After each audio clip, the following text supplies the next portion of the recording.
And Jesus did not mean literal gold or actual white garments. They were representative of something. Because just in the previous verse, we learned that while they were financially wealthy, they were spiritually poor. So this gold refined in fire and these white garments to be bought are meant to be spiritual investments. So I'd argue that this gold here is connected to the treasures that Jesus mentions in Matthew chapter 6, verses 19 and 20. Do not lay up for yourselves treasures on earth where moth and rust destroy and where thieves break in and steal.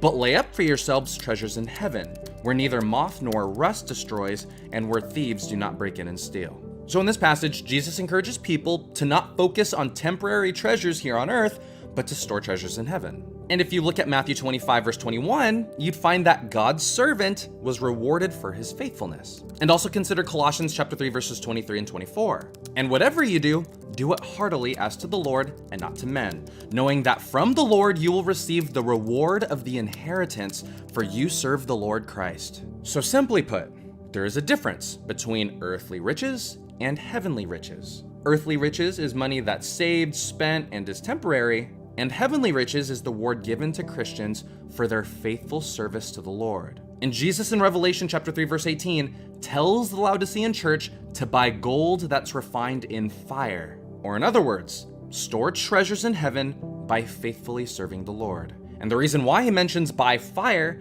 is because when you truly serve God, God will allow hardship and times of testing to ensure that your work is pure and true. So if you consider yourself lukewarm, the first step is to pay more attention to your spiritual needs, and the next step is to take steps towards actually growing in the Spirit. So learn about God, take steps to study the Bible deeper, and start praying seriously. Surround yourself with on-fire Christians and start valuing the things that they value. Sign up for that ministry. Try inviting that friend or coworker to church and try sharing the gospel with them. And maybe sign up for that mission trip, or even sign up for that Bible class to help you get deeper. All that to say, make an intentional and aggressive effort to grow in your faith and in your character. Because by doing so, you'll be purchasing something far greater than gold, because you'll be gaining character and the heavenly reward that comes from being faithful.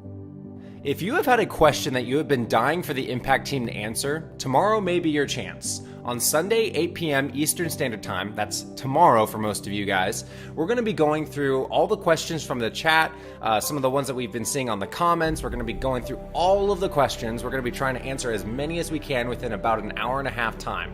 It's going to be a good time. We're looking forward to it. We hope to see you there. With that, let's get back to the video. Step number 3, feel the fire and turn to God. Revelation chapter 3, verses 19 to 20. As many as I love, I rebuke and chasten. Therefore be zealous and repent. Behold, I stand at the door and knock. If anyone hears my voice and opens the door, I will come into him and eat with him, and he with me. In this passage, Jesus talks about how he corrects and disciplines those he loves. And he tells the church of Laodicea to be zealous and to repent.